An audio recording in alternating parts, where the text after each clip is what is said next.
La ration mélangée dans les élevages laitiers et d'engraissement apporte de nombreux bénéfices.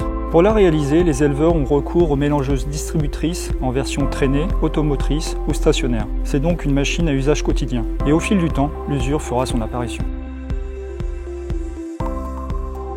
On distingue deux types d'usure sur les mélangeuses. L'usure abrasive, qui résulte de la friction avec les fourrages et la silice qu'ils contiennent, et l'usure corrosive, due au contact de l'acier avec les fourrages qui sont plus ou moins acides. C'est le cas du maïs. Alors évidemment, suivant votre utilisation, des facteurs aggravants peuvent apparaître.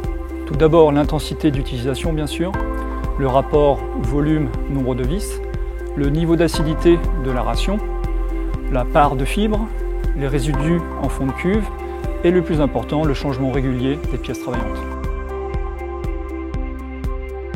Pour évaluer le niveau d'usure d'une mélangeuse, il existe plusieurs indicateurs. Tout d'abord, les couteaux, qui doivent être le plus aiguisés possible.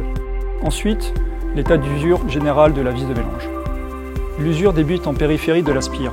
Tout d'abord, les bords de la vis s'arrondissent. Ensuite, la surface et le cône central perdent en épaisseur.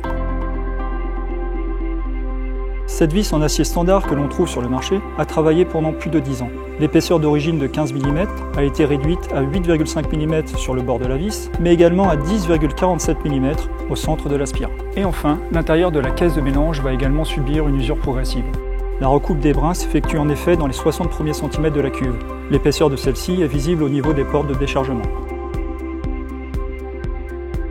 Vous avez une utilisation intensive de votre mélangeuse, vous souhaitez lui donner une valeur ajoutée lors de la revente, Kuhn vous propose sa technologie Canox.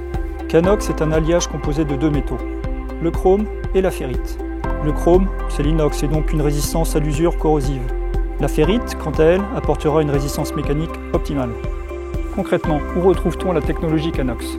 Sur le bras contrecoudé, sur la spire, sur le cône central et sur les cordons de soudure. Tous ces éléments sont en Canox. Canox est aussi décliné sur les doublantes d'intérieur de caisse. Une seconde peau de 80 cm d'hauteur, disponible d'usine ou en rééquipement. Canox se retrouve également dans les fonds de turbine de mélangeuse qui disposent de la fonction paillage. Le but de Canox, c'est d'augmenter la durée de vie des pièces de la vis. Des essais comparatifs montrent que la durée de vie d'une vis de mélange Canox est 6 fois plus importante qu'une vis standard du marché. Canox est indestructible. Par exemple, cette vis de mélange Canox a travaillé pendant plus de 7000 heures et a mélangé plus de 50 000 tonnes de produits. Son état est quasi impeccable et son usure globale n'est que de 14% sur l'ensemble de la vis. Il faut donc envisager Canox sur votre future mélangeuse comme un investissement. Après quelques années d'utilisation, vous envisagerez peut-être de vous séparer de votre machine. Lors de la reprise, la valeur d'une mélangeuse standard est estimée par le revendeur en fonction de son état d'usure des pièces travaillantes. Pour la proposer sur le marché de l'occasion, si des pièces doivent être changées, le prix de la mélangeuse en sera impacté. Alors que la valeur de reprise de votre mélangeuse avec Canox sera plus importante car aucune pièce Canox n'aura besoin d'être changée. La revente sera d'autant plus rapide.